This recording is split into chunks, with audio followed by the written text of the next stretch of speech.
خاموش ہے تو دین کی پہچان علی ہے، کچھ بولے تو لگتا ہے کہ قرآن علی ہے، اور قرآن تو دیتا ہے ہمیں دعوت ایمان، قرآن تو دیتا ہے ہمیں دعوت ایمان، ایمان یہ کہتا ہے میری جان علی ہے، سبحان اللہ سبحان اللہ۔ ایمان یہ کہتا ہے میری جان علی ہے، اور امت میں نمایاں ہے سبھی اہل ولایت، امت میں نمایاں ہیں سبھی اہل ولایت، سردار ولایت کے بھی سرتاج علی ہے، سبحان اللہ۔ سردار ولایت کے بھی سرتاج علی ہے۔ عزیزان ملت اسلامیہ، ہم اور آپ اس حسین کی یاد منانے کے لیے یہاں پر حاضر ہوئے ہیں کہ جس حسین نے کربلا کے تپتے ریت زار پر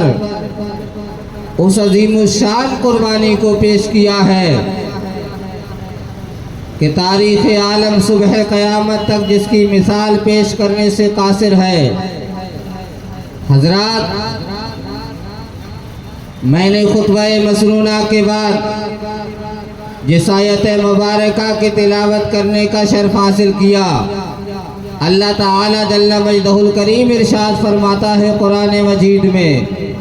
قد جاءکم من اللہ نور و کتاب مبین، تحقیق کے آ گیا تمہارے پاس اللہ کی جانب سے ایک نور اور روشن کتاب۔ عزیزان ملت اسلامیہ، نور سے مراد پیارے آقا صلی اللہ تعالی علیہ وسلم کی ذات مبارکہ ہے، اور کتاب مبین سے مراد قرآن مجید کو لیا گیا ہے۔ حضرات، آپ دنیا انسانیت کا جائزہ لیجئے، انسانی نسل کو پڑھیے، انسانی تاریخ کا جائزہ لیجئے، انسانی ہسٹری کو پڑھ کر دیکھیے کہ جب سے دنیا آباد، جب سے انسانی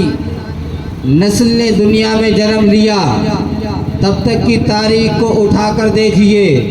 کہ جب سے انسان دنیا پر آیا تو اللہ تعالیٰ نے انسانوں کی رشد و ہدایت کے لیے،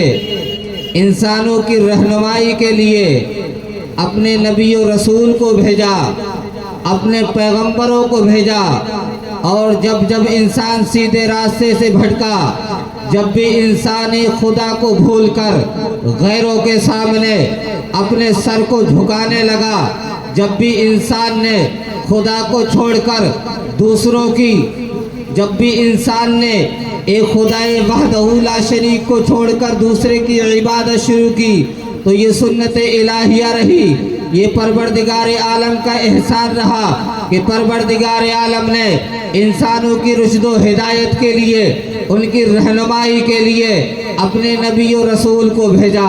اپنے پیغمبروں کو بھیجا، اور چلتا رہا یہ سلسلہ، یکے بعد دیگرے نبی و رسول آتے رہے، پیغمبر آتے رہے، اور رشد و ہدایت کا اجالا پھیلاتے رہے۔ پھر پروردگار عالم جل مجدہ الکریم نے حضرت سیدنا عیسیٰ علیہ السلام کو دنیا پر بھیجا، اور بھیجنے کے بعد پھر عیسیٰ علیہ السلام کو زندہ آسمان پر اٹھایا۔ اس کے بعد ایک لمبا زمانہ گزرا، لمبا عرصہ گزرا، دن ہفتوں میں بدلے، ہفتے مہینوں میں بدلے، مہینے سالوں میں بدلے، اور سال برسوں میں تبدیل ہوتے چلے گئے۔ 500 سال کا لمبا عرصہ گزرا، 500 سال کا لمبا زمانہ گزرتا چلا گیا، دنیا میں کوئی نبی نہیں آیا، دنیا میں کوئی پیغمبر تشریف نہیں لایا، ساری دنیا اندھیروں میں ڈوبتی چلی گئی، اندھیروں کی بڑھتے چڑھتی چلی گئی، ظلمت پہ ظلمت، تاریکی پر تاریکی، اندھیروں اندھیروں میں اندھیرا، ساری دنیا اندھیروں میں ڈوبتی چلی گئی، ساری دنیا جو ہے اندھیروں میں ڈوبتی چلی گئی، ہر طرف اندھیرا پھیلتا چلا گیا، دنیا انسانیت چیخ پڑی تھی، اے پروردگار عالم یہ میرے سینے پر اندھیرے کا بسیرا کب تک رہے گا؟ اے اللہ کسی ایسے کو بھیج دے جو ظلمتوں کا خاتمہ کر کے ہر طرف نور کی برسات فرما دے۔ اے پروردگار عالم میرے سینے پر یہ اندھیروں کا بسیرا کب تک رہے گا؟ تو پروردگار عالم کی بارگاہ میں یہ دعا قبول ہوتی ہے، اور مکے کی دھرتی پر آمنہ کی گود میں 12 ربیع النور کو صبح صادق کے وقت ایسا سورج روشن ہوا، ایسا آفتاب کھلا، آنے والا اس شان کے ساتھ آیا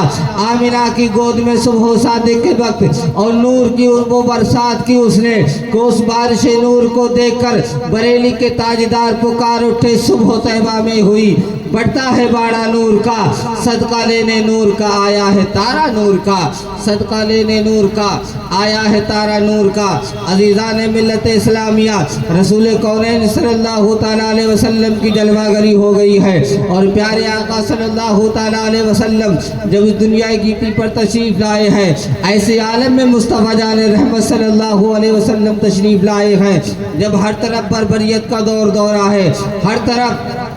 ظلم و ستم کے پہاڑ توڑے جا رہے ہیں، ہر چھوٹے کو ستایا جا رہا ہے، ہر مظلوم کے اوپر ظلم و ستم کے پہاڑ توڑے جا رہے ہیں، ایسے مصیبت کے ماحول میں پروردگار عالم جل مجدہ الکریم نے میرے آقا صلی اللہ تعالیٰ علیہ وسلم کو رحمت للعالمین بنا کر بھیجا ہے، میرے آقا صلی اللہ تعالیٰ علیہ وسلم کو نور بنا کر رب کائنات نے بھیجا ہے، مگر آؤ تو صحیح کیسا نور بنا کر مصطفیٰ کو رب کریم نے بھیجا ہے، آؤ رسول کونین صلی اللہ تعالیٰ علیہ وسلم کو کیسا نور بنا کر بھیجا ہے۔ رسول کونین صلی اللہ تعالیٰ علیہ وسلم کو یہی مکے کی سرزمین ہے، مکے کی دھرتی ہے، ایک تو مکۃ المکرمہ کا دہکتا ہوا ریت ہے، اوپر سے آسمان دنیا کا آگ اگلتا ہوا سورج ہے، آپ دیکھیں تو صحیح اللہ تعالیٰ جل مجدہ الکریم نے کیسا نور بنا کر میرے مصطفیٰ صلی اللہ علیہ وسلم کو بھیجا ہے کہ ایک تو مکۃ المکرمہ کا دہکتا ہوا ریت ہے،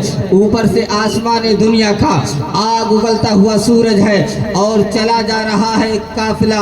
عرب کی سرزمین پر، ایک قافلہ چلا جا رہا ہے، اور چلتے چلتے ہوتا یہ ہے قافلے کے اندر پانی ختم ہو جاتا ہے۔ اب کیا کرے، پانی ختم ہو گیا ہے قافلے کے اندر، ادھر پانی کو تلاش کرتے ہیں، ادھر پانی کو تلاش کرتے ہیں، اور پانی تلاش کرنے میں ہوتا یہ ہے جو جسم کے اندر نمی ہوتی ہے وہ نمی بھی باقی نہ رہی ہے، اپنے خیموں کے اندر منہ کے بل اوندھے گر گئے ہیں، اور پانی پانی تلاش اور پانی پانی پکار رہے ہیں۔ جب ان کے مایوسی کے چراغ بجھ چکے تھے تو کسی نے پکار کر کہا تھا، او مایوسیوں کے اندروں میں بھٹکنے والوں، اپنی زندگی کے چراغ پھر سے روشن کر لو، کیونکہ زندگی کی بہار لے کر آمنہ کا لال تشریف لے آیا ہے۔ کون آ گئے ہیں؟ وہ آ گئے ہیں جن کے بارے میں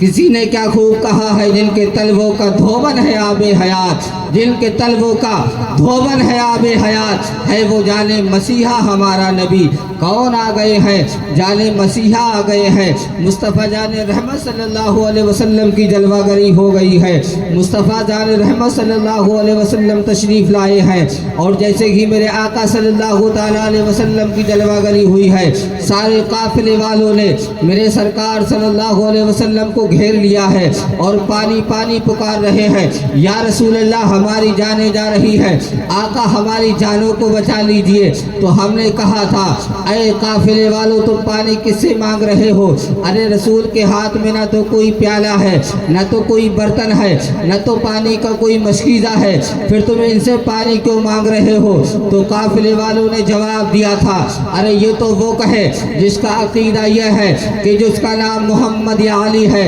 وہ کسی چیز کا مالک و مختار نہیں ہے۔ ارے ہمارا عقیدہ تو یہ ہے کہ میرے نبی کی شان تو یہ ہے، ان کا مقام تو یہ ہے، ان کو اللہ تعالیٰ نے انا آتیناک الکوثر کا خطاب دے کر کے دنیا میں بھیجا ہے، ان کی شان تو یہ ہے کہ اگر یہ پلانے پر آ جائے، ان کی شان تو یہ ہے کہ وہ مالک کونین ہے پر پاس کچھ رکھتے نہیں، دو جہاں کی نعمتیں ہیں ان کے خالی ہاتھ میں۔